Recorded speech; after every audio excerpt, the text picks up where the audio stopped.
Are you ready?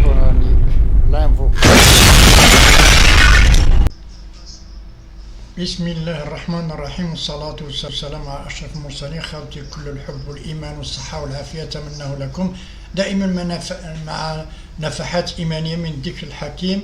كنا شفنا آيات من سورة البقرة باللغة العربية، اليوم نحاول نترجموهم إلى اللغة الفرنسية بالناس الذين لا يتقنون اللغة العربية أو لغير المسلمين لتعم الفائدة، باش يوم القيامة ما يجبروش علينا حجة، احنا نديرو قدر المستطاع، نوصلوا قد المستطاع. الآيات هي في سورة البقرة.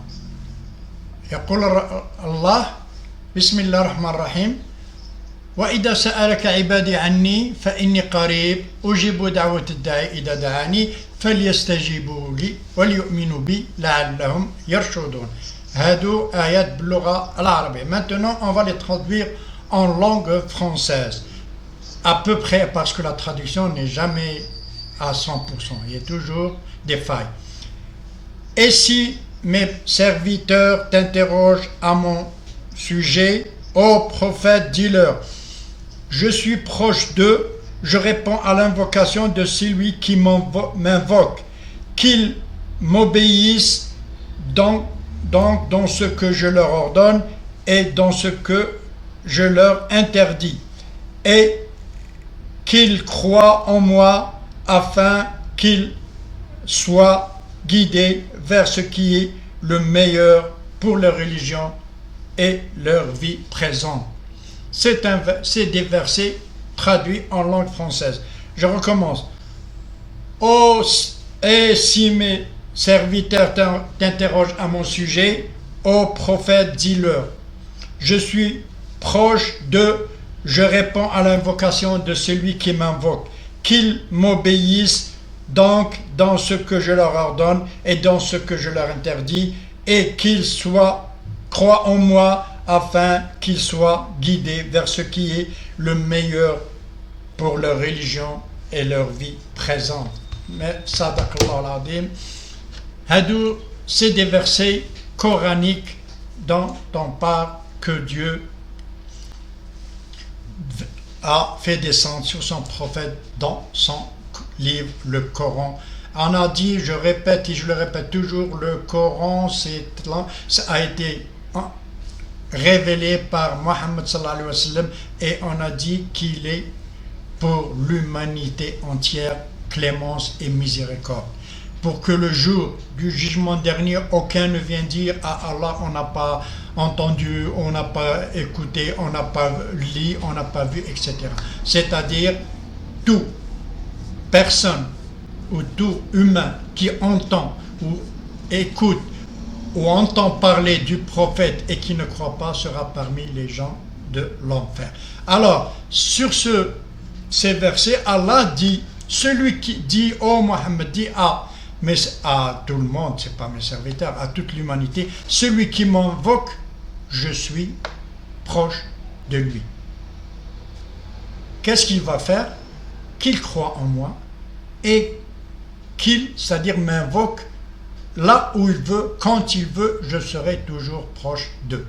Mais dans l'invocation ou dans on demande quelque chose, on doit être poli envers Allah. C'est-à-dire, je ne vais pas demander à Allah, moi je suis adossé ou bien debout, je dois être dans une position qui mérite la réponse d'Allah. Et non marcher, par exemple, je dois être, comment dirais je, avec une méditation, je médite Allah, je demande à Allah avec, c'est-à-dire soumission, avec honte, j'aurais honte, c'est-à-dire d'être devant Allah parce que je suis pécheur, et etc., etc.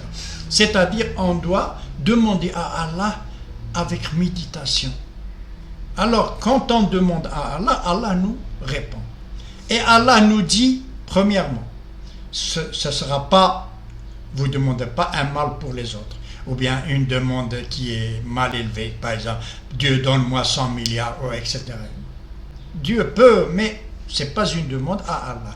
Tu vas lui demander des choses dont tu as besoin pour toi, pour ta famille, pour l'humanité, pour ta société. ici-bas et dans le delà. Alors, Allah, dès que tu demandes à Allah, tu invoques Allah, il te répond. Alors, il te répond avec 3 réponses. La première réponse, c'est il te répond directement. Tu as demandé quelque chose, il va te la donner. La deuxième réponse, c'est-à-dire, il va t'éloigner de toi un malheur ou quelque chose qui était mauvais pour toi.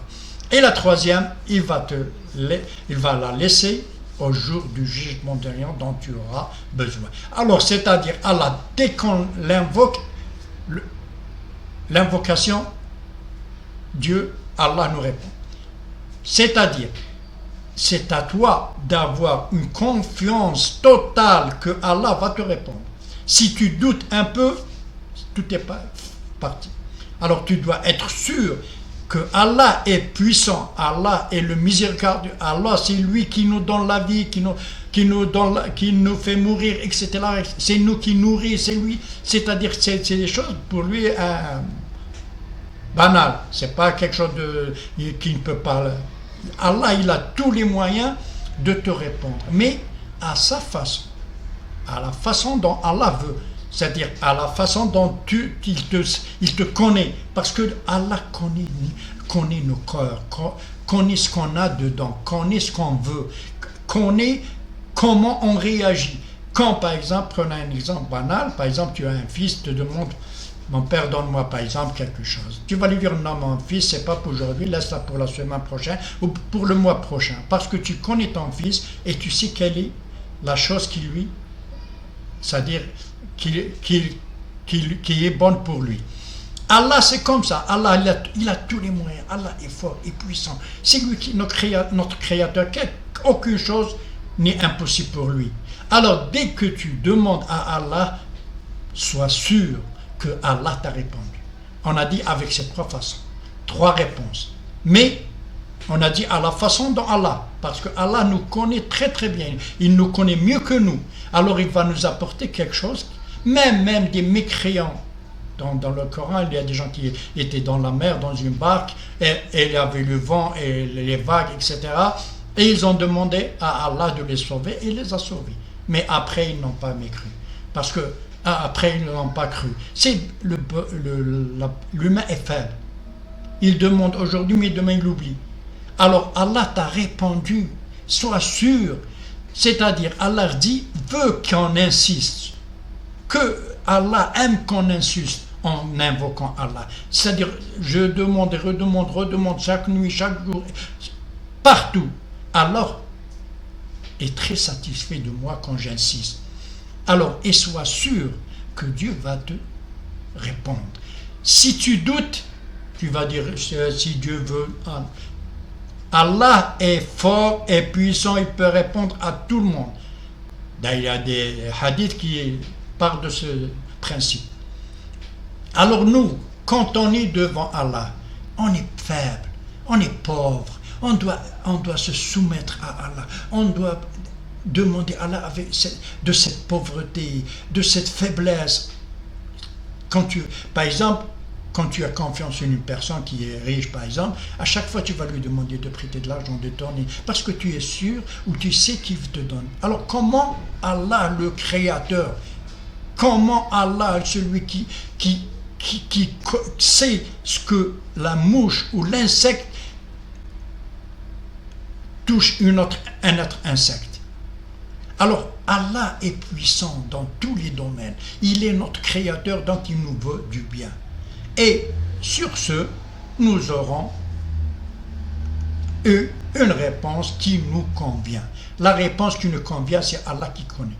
C'est Allah qui la sait. Nous, on n'est que, c'est-à-dire on ne que demande, on ne fait que l'invocation. Et Allah de faire le reste. Mais pour ne pas tomber dans, c'est-à-dire l'impatience, parce que Dieu vous répond sauf si vous êtes impatient. Ou bien vous allez, j'ai demandé et Dieu ne m'a pas répondu. Ça, Dieu n'accepte pas ça. Allah n'accepte pas ça. Allah accepte que tu sois sûr que Allah va te répondre. Et merci mes amis de m'avoir écouté. Tout plaisir est pour moi. Alors comme dit le prophète, Si tu aimes quelqu'un, dis-lui je t'aime en Allah. Et je vous aime en Allah. Merci mes amis. Bonsoir. À bientôt. Au revoir.